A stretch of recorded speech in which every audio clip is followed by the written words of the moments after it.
ਲੜੀਵਾਰ ਗੁਰਬਾਣੀ ਸ਼ਬਦ ਵਿਚਾਰ ਬਾਬਾ ਫਰੀਦ ਸਾਹਿਬ ਜੀ ਦੇ ਪਾਵਨ ਸ਼ਲੋਕ ਆਪ ਜੀਆਂ ਨੇ ਸਰਵਣ ਕੀਤੇ ਹਨ। ਅੱਜ ਦੇ ਅੰਮ੍ਰਿਤਮਈ ਬਚਨਾਂ ਦੀ ਵਿਚਾਰ ਨਾਲ ਸਾਂਝ ਪਾਉਣ ਵਾਸਤੇ ਜੋ ਸਮਾਂ ਪ੍ਰਾਪਤ ਹੋ ਰਿਹਾ ਹੈ, ਮਨ ਬਿਰਤੀਆਂ ਨੂੰ ਇਕਾਗਰ ਕਰਦੇ ਹੋਏ ਨਿਮਾਣੇ ਜੇ ਹੋ ਕੇ ਜੁੜਨ ਦਾ ਯਤਨ ਕਰੀਏ। ਬਾਬਾ ਫਰੀਦ ਸਾਹਿਬ ਜੀ ਆਪਣੇ ਅੰਮ੍ਰਿਤਮਈ ਬਚਨਾਂ ਦੁਆਰਾ ਸਾਨੂੰ ਮਨੁੱਖੀ ਜੀਵਨ ਨੂੰ ਜੋ ਸਮਝਾਉਣਾ ਚਾਹੁੰਦੇ ਨੇ, ਇੱਕ ਮਨ ਇੱਕ ਚਿੱਤ ਹੋ ਕੇ ਸਮਝਣ ਦਾ ਯਤਨ ਕਰੀਏ ਜੀ। ਵਾਹਿਗੁਰੂ ਸਾਹਿਬ ਜੀ। ਸ਼ਲੋਕ ਸ਼ੇਖ ਫਰੀਦ ਕੇ ਇਕ ਓੰਕਾਰ ਸਤ ਗੁਰ ਪ੍ਰਸਾਦ।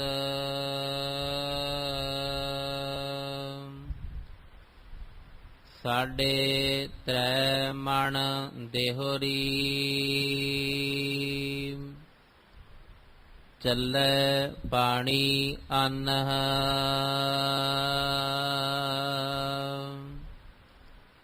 ਆਇਓ ਬੰਦਾ ਦੁਨੀ ਵਿੱਚ ਵਤ ਆਸੂਣੀ ਬਨ।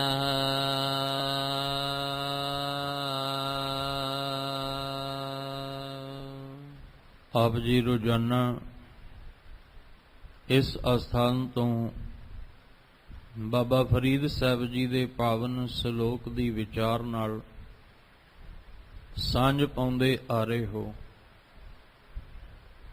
ਅੱਜ ਦੇ ਜੋ ਅੰਮ੍ਰਿਤਮਈ ਬਚਨ ਬਾਬਾ ਫਰੀਦ ਸਾਹਿਬ ਜੀ ਦੇ ਪਾਵਨ ਸ਼ਲੋਕ ਜੋ ਆਪ ਜੀ ਨੇ ਸਰਵਣ ਕੀਤੇ ਨੇ, ਗੁਰੂ ਗ੍ਰੰਥ ਸਾਹਿਬ ਮਹਾਰਾਜ ਜੀ ਦੀ ਪਵਿੱਤਰ ਬਾਣੀ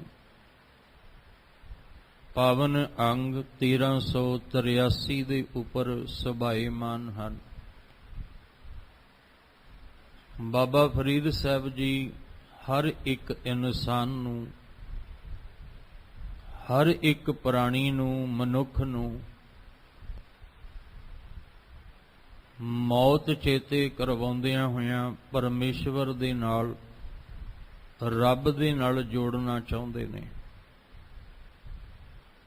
ਕਿਉਂਕਿ ਸਾਡੇ ਜੀਵਨ ਦੇ ਵਿੱਚ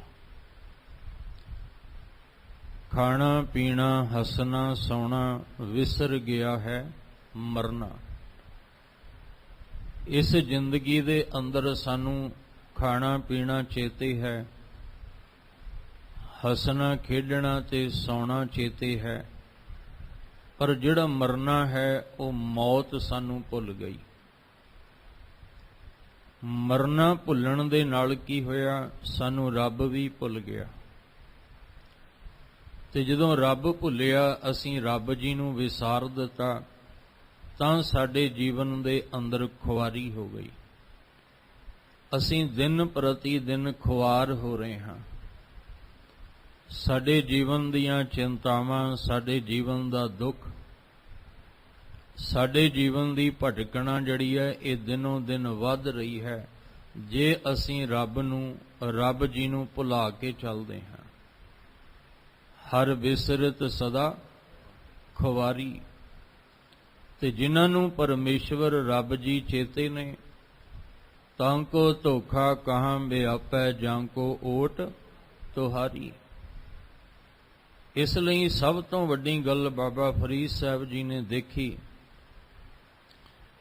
ਕਿ ਇਹ ਇਨਸਾਨ ਜਿਹੜਾ ਹੈ ਮੌਤ ਨੂੰ ਵਿਸਾਰ ਕੇ, ਮਰਨਾ ਭੁਲਾ ਕੇ ਤੇ ਆਪਣੀ ਜ਼ਿੰਦਗੀ ਨੂੰ ਆਪਣੇ ਢੰਗ ਦੇ ਨਾਲ ਜੀ ਰਿਹਾ, ਪਰ ਇਹ ਭੁੱਲ ਗਿਆ ਮੈਂ ਇੱਕ ਦਿਨ ਦੁਨੀਆ ਤੋਂ ਜਾਣਾ ਹੈ।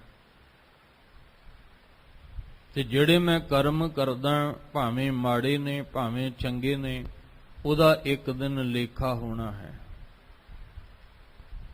ਤੇ ਮਾਲਕ ਦੇ ਘਰ ਦੇ ਵਿੱਚ ਜਿਹੜੇ ਮੇਰੇ ਕੀਤੇ ਹੋਏ ਕਰਮ ਕੰਮ ਆਉਣੇ ਨੇ, ਉਹ ਚੰਗੇ ਨੇ, ਨੇਕ ਨੇ।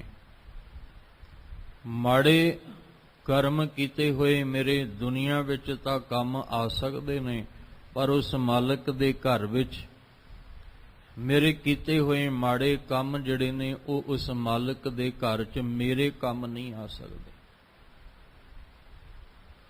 ਇਹੀ ਕਾਰਨ ਹੈ ਕਿ ਤਕਰੀਬਨ ਆਪਾਂ ਰੋਜ਼ਾਨਾ ਹੀ ਬਾਬਾ ਫਰੀਦ ਸਾਹਿਬ ਜੀ ਦੇ ਪਾਵਨ ਸ਼ਲੋਕ ਦੀ ਵਿਚਾਰ ਨਾਲ ਜੁੜਦੇ ਆ ਰਹੇ ਹਾਂ, ਔਰ ਤਕਰੀਬਨ ਬਾਬਾ ਫਰੀਦ ਸਾਹਿਬ ਜੀ ਮੌਤ ਦੀ ਗੱਲ ਹੀ ਕਰ ਰਹੇ ਨੇ।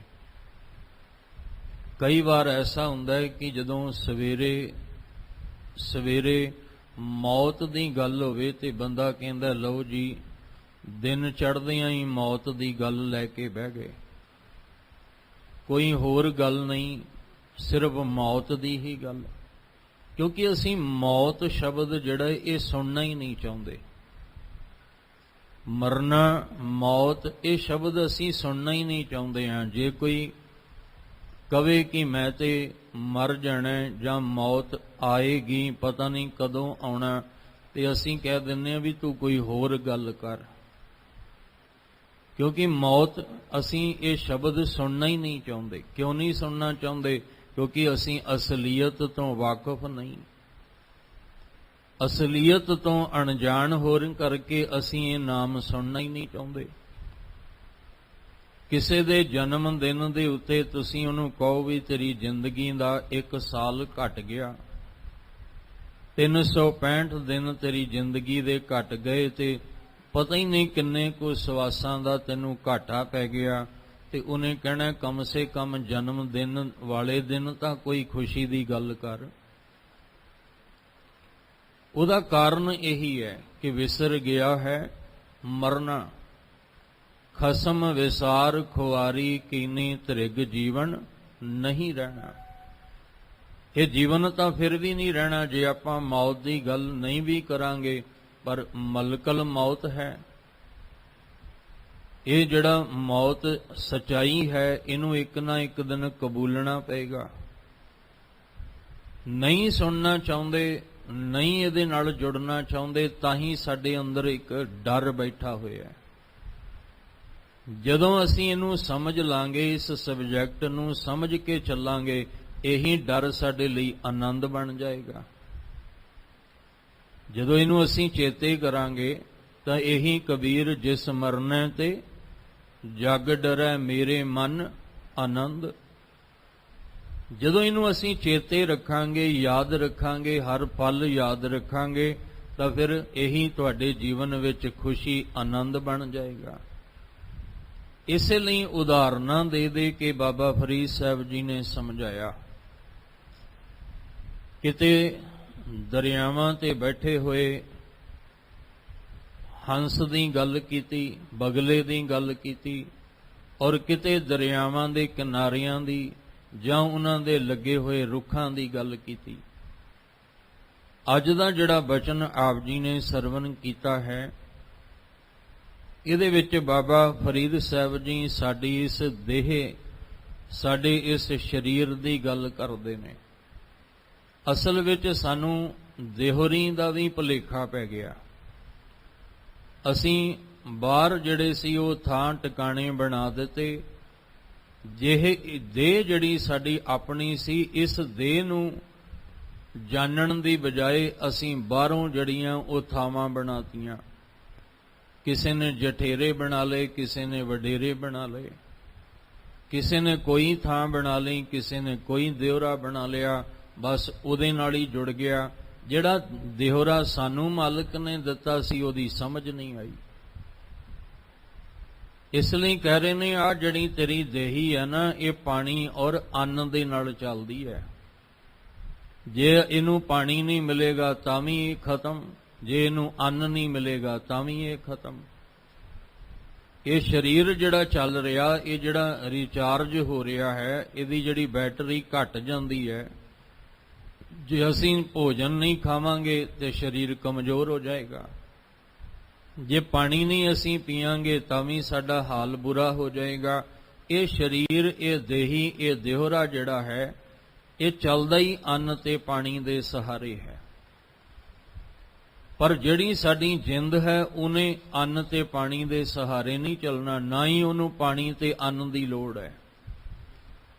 ਇਹ ਪਾਣੀ ਔਰ ਅੰਨ ਦੀ ਲੋੜ ਸਾਡੇ ਸਰੀਰ ਦੀ ਹੈ, ਸਾਡੀ ਆਤਮਾ, ਸਾਡੀ ਜਿੰਦ ਦੀ ਨਹੀਂ। ਸਾਡੇ ਜਿੰਦ ਦੀ ਖੁਰਾਕ ਤਾਂ ਹੈ ਇਹ ਰੱਬੀ ਬਾਣੀ ਦਾ ਭੋਜਨ, ਜਿਹਨੂੰ ਸਾਹਿਬ ਕਹਿੰਦੇ ਆ ਵੀ ਤੈਨੂੰ ਆ ਗੁਰੂ ਗ੍ਰੰਥ ਸਾਹਿਬ ਜੀ ਦੇ ਰੂਪ ਵਿੱਚ ਥਾਲ ਵਿੱਚ ਇਹ ਬਾਣੀ ਦਾ ਭੋਜਨ ਪਰੋਸ ਕੇ ਦਿੱਤਾ। ਬਾਹਰ ਲਈ ਤਾਂ ਤੈਨੂੰ ਮਿਹਨਤ ਕਰਨੀ ਪਏਗੀ, ਬਾਹਰ ਵਾਸਤੇ ਤੈਨੂੰ ਦੁਕਾਨਦਾਰੀ ਕਰਨੀ ਪਏਗੀ, ਦਿਹਾੜੀ ਲਾਉਣੀ ਪਏਗੀ, ਫਿਰ ਤੂੰ 2 ਰੋਟੀਆਂ ਵਾਸਤੇ ਕੰਮ ਕਰੇਂਗਾ, ਫਿਰ ਉਹਨੂੰ ਲਿਆ ਕੇ ਪਕਾਉਣ ਵਾਸਤੇ ਤੈਨੂੰ ਜੁਗਤੀ ਬਣਾਉਣੀ ਪਏਗੀ, ਫਿਰ ਜਾ ਕੇ ਕਿਤੇ ਉਹ ਅੰਨ ਪੱਕਿਆ ਹੋਇਆ ਤੇਰੇ ਸਰੀਰ ਦੇ ਖਾਧਾ ਹੋਇਆ ਤੇਰੇ ਸਰੀਰ ਨੂੰ ਅਸਰ ਕਰੇਗਾ। ਪਰ ਜਿਹੜਾ ਨਾਮ ਦਾ ਭੋਜਨ ਹੈ, ਸਾਹਿਬ ਜੀ ਕਹਿੰਦੇ ਇਹ ਤਾਂ ਤੈਨੂੰ ਥਾਲ ਵਿੱਚ ਪਰੋਸ ਕੇ ਦਿੱਤਾ ਹੋਇਆ ਹੈ, ਪਰ ਤੂੰ ਕੀ ਕਰਨਾ ਹੈ? ਤੂੰ ਸਿਰਫ ਪਰੋਸਿਆ ਹੋਇਆ ਭੋਜਨ ਛਕਣਾ ਹੈ। ਉਹ ਕਿੱਦਾਂ ਛਕਣਾ ਹੈ? ਸੁਰਤ ਕਰਕੇ, ਮਨ ਕਰਕੇ। ਹੁਣ ਕੰਨ ਤਾਂ ਸੁਣ ਰਹੇ ਨੇ, ਪਰ ਜੇ ਸੁਰਤ ਨਹੀਂ ਤਾਂ ਇਹ ਭੋਜਨ ਸਾਡੀ ਜਿੰਦ ਤੱਕ ਨਹੀਂ ਪਹੁੰਚਣਾ। ਅੱਖਾਂ ਤੇ ਪੜ ਰਹੀਆਂ ਨੇ, ਪਰ ਜੇ ਸੁਰਤ ਨਹੀਂ, ਵਿੱਚ ਧਿਆਨ ਨਹੀਂ, ਤੇ ਇਹ ਭੋਜਨ ਫਿਰ ਸਾਡੀ ਜਿੰਦ ਤੱਕ ਨਹੀਂ ਪਹੁੰਚਣਾ। ਹੁਣ ਰਸਨਾ ਤੇ ਪੜ ਰਹੀ ਹੈ, ਪਰਮੇਸ਼ਵਰ ਦਾ ਨਾਮ ਜਪ ਰਹੀ ਹੈ, ਪਰ ਜੇ ਵਿੱਚ ਧਿਆਨ ਨਹੀਂ, ਸੁਰਤ ਨਹੀਂ, ਤਾਂ ਇਹ ਭੋਜਨ ਸਾਡੀ ਜਿੰਦ ਦਾ ਜਿਹੜੇ ਉਹ ਜਿੰਦ ਦੀ ਖੁਰਾਕ ਨਹੀਂ ਬਣ ਸਕੇਗਾ। ਤਾਂ ਹੀ ਤੇ ਮਹਾਰਾਜ ਨੇ ਕਿਹਾ ਇਹਨੂੰ ਖਾਣਾ ਵੀ ਹੈ, ਇਹਨੂੰ ਪਚਾਉਣਾ ਵੀ ਹੈ, ਤਾਂ ਜਾ ਕੇ ਤੇਰਾ ਉਧਾਰ ਹੋਣਾ ਹੈ। ਜੇ ਖਾਧਾ ਪਚਿਆ ਨਾ ਤੇ ਉਧਾਰ ਨਹੀਂ ਹੋ ਸਕੇਗਾ। ਥਾਲ ਵਿੱਚ 3 ਵਸਤੂ ਪਈਓ, ਸਤ ਸੰਤੋਖ ਵਿਚਾਰੋ, ਅੰਮ੍ਰਿਤ ਨਾਮ ਠਾਕੁਰ ਕਾ ਪਇਓ, ਜਿਸ ਕਾ ਸਭ ਸੇ ਆਧਾਰੋ, ਜੇ ਕੋ ਖਾਵੈ ਜੇ ਕੋ ਪੁੰਚੈ ਤਿਸ ਕਾ ਹੋਏ ਉਧਾਰੋ। ਜਿਹੜਾ ਖਾਏਗਾ, ਪੁੰਚੈ ਦਾ ਅਰਥ ਹੈ ਪਚਾਏਗਾ, ਉਹਦਾ ਉਧਾਰ ਜਿਹੜਾ ਉਹ ਹੋਣਾ ਹੈ। ਜੇ ਕੱਲਾ ਅੰਨ ਤੇ ਪਾਣੀ ਤੱਕ ਹੀ ਆਪਾਂ ਸੀਮਤ ਰਹਿ ਗਏ ਤਾਂ ਮਹਾਰਾਜ ਜੀ ਕਹਿੰਦੇ ਆ ਤ੍ਰਿਗ ਏ ਵੇਹਾ ਜੀਵਿਆ, ਉਹਨਾਂ ਦਾ ਜੀਵਣਾ ਜਿਹੜਾ ਉਹ ਤਿਰਕਾਰ ਹੈ। ਜਿਤ ਖਾਏ ਵਧਾਇਆ ਪੇਟ, ਜਿਨ੍ਹਾਂ ਨੇ ਅੰਨ ਖਾ ਖਾ ਕੇ ਸਿਰਫ ਆਪਣਾ ਪੇਟ, ਆਪਣੀ ਦੇਹ ਨੂੰ ਵਧਾ ਲਿਆ, ਹੋਰ ਦੂਜਾ ਕੋਈ ਕੰਮ ਹੀ ਨਹੀਂ ਕੀਤਾ, ਉਹਨਾਂ ਦਾ ਜਿਉਣਾ ਫਿਰ ਫਿਟਕਾਰ ਯੋਗ ਹੈ। ਉਹਨਾਂ ਨੂੰ ਲਾਨਤਾਂ ਪਾਈਆਂ ਗਈਆਂ, ਫਿਟਕਾਰਾਂ ਪਾਈਆਂ ਗਈਆਂ, ਜਿਨ੍ਹਾਂ ਨੇ ਸਿਰਫ ਪਾਣੀ ਔਰ ਅੰਨ ਨੂੰ ਹੀ ਜੀਵਨ ਸਮਝ ਕੇ ਸਿਰਫ ਤੇ ਸਿਰਫ ਅੰਨ ਪਾਣੀ ਨਾਲ ਹੀ ਸਾਰੀ ਜ਼ਿੰਦਗੀ ਜੁੜੇ ਰਹੇ ਵੀ ਖਾਣਾ ਹੈ, ਪੀਣਾ ਹੈ, ਬਸ ਆਹੀ ਸਾਡੀ ਜ਼ਿੰਦਗੀ ਹੈ। ਪਰ ਦੂਜੇ ਪਾਸੇ ਇਹ ਵੀ ਗੱਲ ਸਮਝਾਈ ਕਿ ਰਹਿਣ ਗਵਾਈ ਸੋਏ ਕੈ ਦਿਵਸ ਗਵਾਇਆ, ਖਾਏ ਹੀਰੇ ਜੈਸਾ ਜਨਮ ਹੈ ਕੌਡੀ, ਬਦਲੇ ਜਾਏ ਜੇ ਅੰਨ ਔਰ ਠੀਕ ਹੈ। ਇਹਦੇ ਤੋਂ ਬਿਨਾਂ ਗੁਜ਼ਾਰਾ ਵੀ ਕੋਈ ਨਹੀਂ। ਪਾਣੀ ਤੋਂ ਬਿਨਾਂ ਸਾਡਾ ਗੁਜ਼ਾਰਾ ਨਹੀਂ, ਅੰਨ ਤੋਂ ਬਿਨਾਂ ਗੁਜ਼ਾਰਾ ਕੋਈ ਨਹੀਂ। ਅਸੀਂ ਰਹਿ ਸਕਦੇ ਹਾਂ 2-4 ਦਿਨ, 5 ਦਿਨ, 10 ਦਿਨ, ਪਰ ਬਹੁਤਾ ਚਿਰ ਨਹੀਂ। ਇੱਕ ਦਿਨ ਸਾਨੂੰ ਅੰਨ ਖਾਣਾ ਹੀ ਪਏਗਾ। ਪਾਣੀ ਤੋਂ ਬਿਨਾਂ ਅਸੀਂ ਇੱਕ ਪਲ ਨਹੀਂ ਰਹਿ ਸਕਦੇ ਜੇ ਪਿਆਸ ਲੱਗੀ ਹੋਵੇ। ਇੱਥੇ ਸਮਝਾ ਰਹੇ ਨੇ ਕਿ ਠੀਕ ਹੈ, ਤੇਰੀ ਦੇਹੀ ਚੱਲ ਰਹੀ ਹੈ, ਤੇਰੀ ਇਸ ਦੇਹ ਨੂੰ ਜਿਹੜਾ ਉਹ ਅੰਨ ਪਾਣੀ ਮਿਲ ਰਿਹਾ ਉਹ ਚੱਲ ਰਹੀ ਹੈ, ਪਰ ਗੱਲ ਇਹ ਹੈ ਵੀ ਤੂੰ ਅੰਦਰੋਂ ਸੁਰਤ ਕਰਕੇ ਵੀ ਚੱਲ ਰਿਹਾ ਕਿ ਨਹੀਂ ਚੱਲ ਰਿਹਾ। ਬਾਹਰੋਂ ਤਾਂ ਤੂੰ ਜਿਹੜਾ ਉਹ ਅੰਨ ਤੇ ਪਾਣੀ ਦੇ ਆਸਰੇ ਆਸਮਾਨ ਤੱਕ ਪਹੁੰਚ ਗਿਆ, ਇੱਕ ਮੁਲਕ ਤੋਂ ਦੂਸਰੇ ਮੁਲਕ ਤੱਕ ਪਹੁੰਚ ਗਿਆ, ਪਰ ਤੂੰ ਅਧਿਆਤਮਕ ਮੰਡਲ ਵਿੱਚ ਵੇਖ ਤੂੰ ਕਿੱਥੇ ਤੱਕ ਪਹੁੰਚਿਆ ਹੈ। ਅਧਿਆਤਮਕ ਮੰਡਲ ਦੇ ਵਿੱਚ ਕਿਤੇ ਐਸਾ ਤਾਂ ਨਹੀਂ ਕਿ ਜਿੱਥੇ ਸੀ ਉੱਥੇ ਦਾ ਉੱਥੇ ਹੀ ਰੁਕਿਆ ਪਿਆ। ਬੱਚੇ ਦੀ ਗਰੋਥ ਹੋ ਗਈ, ਬੱਚਾ ਜਵਾਨ ਹੋ ਗਿਆ, ਬੁਢੇਪੇ ਤੱਕ ਚਲਾ ਗਿਆ, ਦੁਨੀਆਦਾਰੀ ਦੀ ਸਮਝ ਆ ਗਈ। ਜਿਹੜਾ ਦਿਮਾਗੀ ਅਵਸਥਾ ਸੀ ਉਹ ਪ੍ਰਫੁੱਲਤ ਹੋ ਗਈ। ਬਚਪਨ ਵਿੱਚ ਹੋਰ ਸੀ, ਜੋਬਨ ਵਿੱਚ ਹੋਰ, ਬੁਢੇਪੇ ਵਿੱਚ ਆ ਕੇ ਦੁਨੀਆਦਾਰੀ ਦੀ ਸਾਰੀ ਸਮਝ ਆ ਗਈ।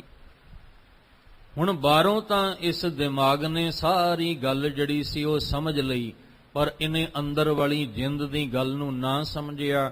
ਉਹ ਕੁਮਲਾਈ ਪਈ ਹੈ ਅੰਦਰੋਂ।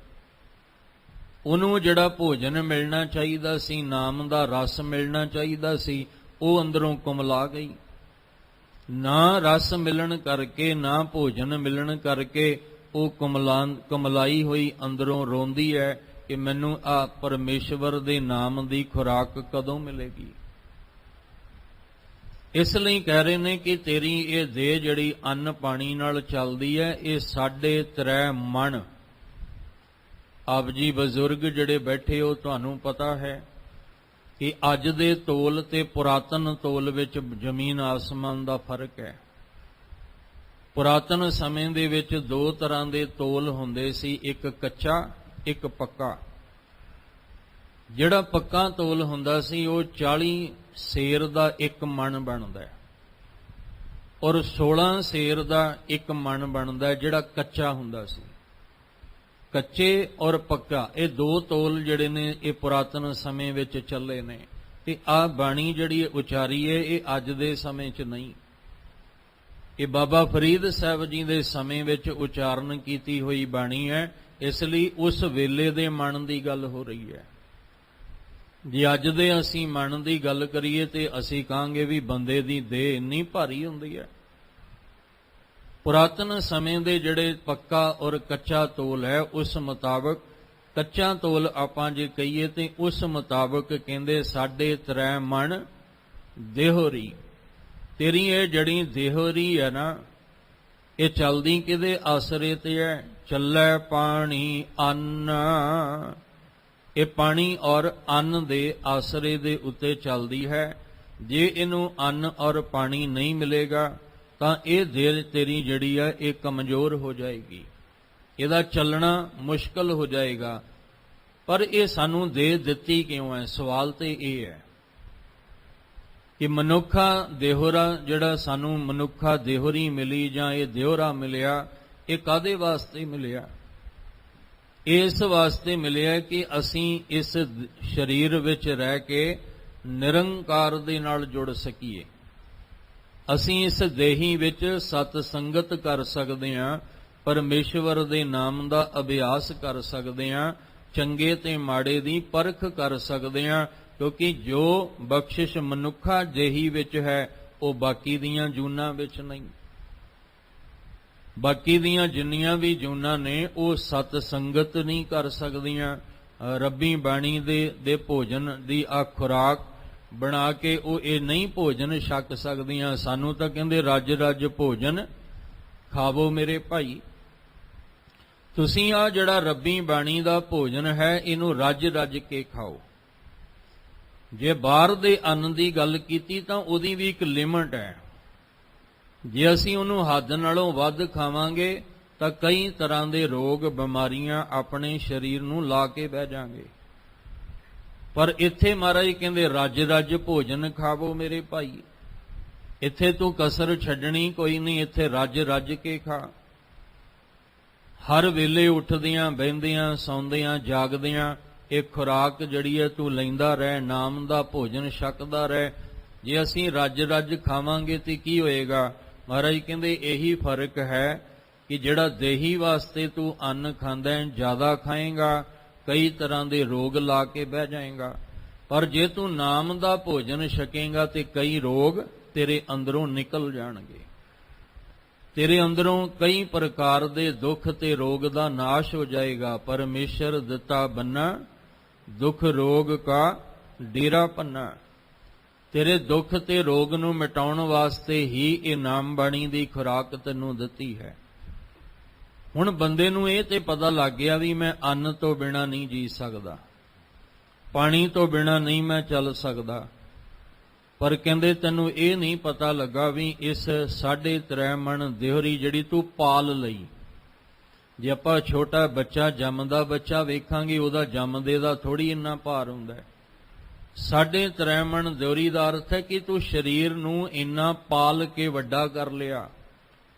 ਬਚਪਨ ਜੋਬਨ ਤੇ ਬੁਢੇਪਾ ਤੇਰੇ ਆ ਗਿਆ, ਤੂੰ ਪਾਲ ਕੇ ਸਰੀਰ ਨੂੰ ਦੇਹ ਨੂੰ ਇੰਨਾ ਵਧਾ ਲਿਆ।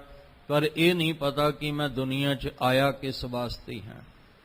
ਜਿਨੀ ਐਸਾ ਹਰ ਨਾਮ ਨਾ ਚੇਤਿਓ ਸੇ ਕਾਹੇ ਜਗ ਆਇਆ RAM ਰਾਜੇ। ਸਭ ਕਹਿੰਦੇ ਜੇ ਤੂੰ ਇਸ ਪਰਮੇਸ਼ਵਰ ਦੇ ਰੱਬੀ ਨਾਮ ਦਾ ਜਾਪ ਨਹੀਂ ਕੀਤਾ ਤਾਂ ਫਿਰ ਤੂੰ ਆਇਆ ਕਾਹਦੇ ਵਾਸਤੇ ਹੈ? ਤੇਰਾ ਆਉਣਾ ਤੇ ਬੇਕਾਰ ਹੈ। ਤੇਰਾ ਆਉਣਾ ਨਾ ਆਉਣਾ ਇੱਕ ਬਰਾਬਰ ਹੈ, ਕਿਉਂਕਿ ਜਿਸ ਕੰਮ ਤੂੰ ਆਇਆ ਸੀ ਉਹ ਕੰਮ ਤੇ ਤੂੰ ਕੀਤਾ ਹੀ ਕੋਈ ਨਹੀਂ। ਜਿਹਦੇ ਲਈ ਤੈਨੂੰ ਮਨੁੱਖਾ ਦੇਹੋਰੀ ਦਿੱਤੀ ਸੀ ਉਸ ਪਾਸੇ ਤੂੰ ਤੁਰਦਾ ਹੀ ਨਹੀਂ ਪਿਆ।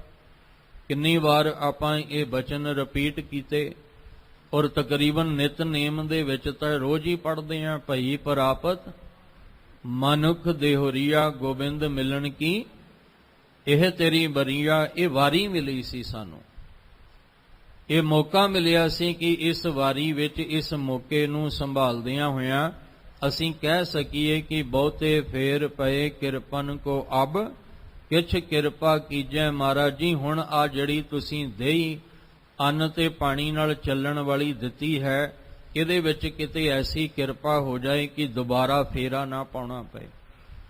ਦੁਬਾਰਾ ਜਿਹੜਾ ਇਹ ਆਵਾਗਮਨ ਜਨਮ ਮਰਨ ਜਿਹੜਾ ਇਹਦਾ ਚੱਕਰ ਨਾ ਪੈ ਜਾਏ।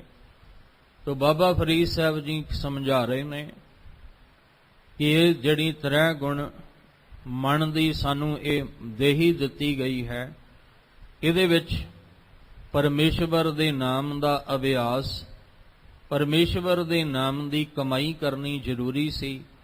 ਸਾਡੇ 3 ਮਨ ਦੇਹੋਰੀ ਚੱਲੈ ਪਾਣੀ ਅੰਨ ਆਇਓ ਬੰਦਾ ਦੁਨੀ ਵਿੱਚ ਵਤ ਆਸੂਣੀ ਬੰਨ।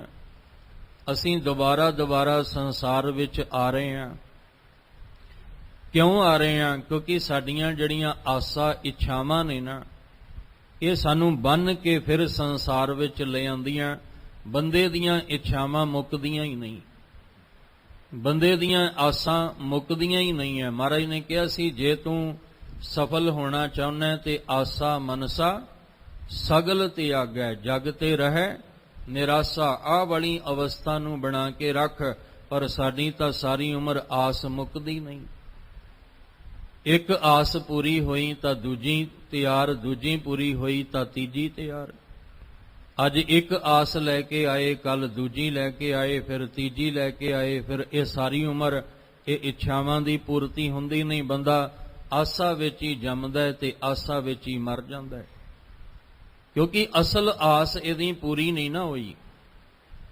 ਸਾਡੀ ਬਾਹਰ ਦੀਆਂ ਆਸਾਵਾਂ ਬਹੁਤ ਨੇ, ਇੱਛਾਵਾਂ, ਪਰ ਅੰਦਰ ਦੀ ਇੱਕੋ ਹੀ ਇੱਛਾ ਹੈ, ਬਹੁਤ ਜਨਮ ਵਿਛਰੇ ਥੇ ਮਾਧੋ ਇਹ ਜਨਮ ਤੁਮਾਰੇ ਲਿਖੈ। ਆ ਸਾਡੀ ਅੰਦਰ ਦੀ ਇੱਕੋ ਹੀ ਆਸ ਸੀ, ਪਰ ਇਹ ਪੂਰੀ ਹੋਈ ਨਹੀਂ। ਕਿਉਂ? ਕਿਉਂਕਿ ਬਾਹਰ ਦੀਆਂ ਆਸਾਂ ਜਿਹੜੀਆਂ ਸੀ ਉਹਦੇ ਚੋਂ ਹੀ ਨਹੀਂ ਨਿਕਲ ਪਾਏ। ਸਭ ਜੀ ਕਹਿੰਦੇ ਆਸਾ ਮਨਸਾ ਬੰਧਨੀ ਭਾਈ ਕਰਮ ਧਰਮ ਬੰਧਕਾਰੀ।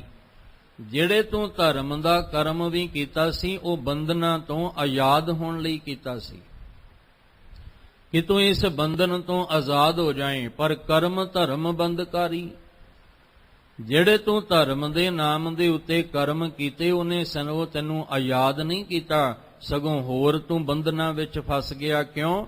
ਕਿਉਂਕਿ ਜਿਹੜਾ ਤੂੰ ਧਰਮ ਦੇ ਨਾਮ ਤੇ ਕਰਮ ਕੀਤਾ ਉਹ ਕੀ ਸੀ? ਉਹ ਪਖੰਡ ਸੀ।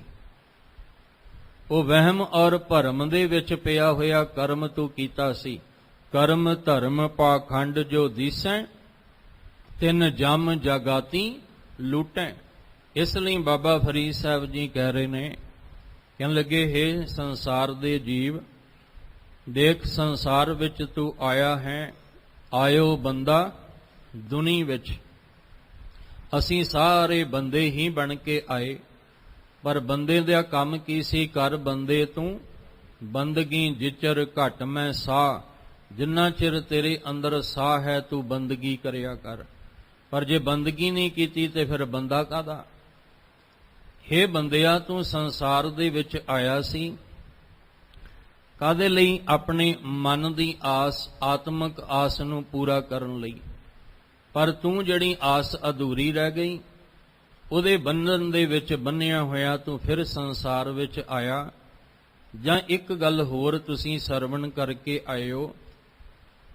ਬਾਬਾ ਫਰੀਦ ਸਾਹਿਬ ਨੇ ਕਿਹਾ ਸੀ ਕਿ ਉਹ ਜਿਹੜਾ ਕੇਲ ਅੰਦਰ ਕਈ ਤਰ੍ਹਾਂ ਦੇ ਹੰਸ ਕੇਲ ਕਰ ਰਿਹਾ ਨਾ,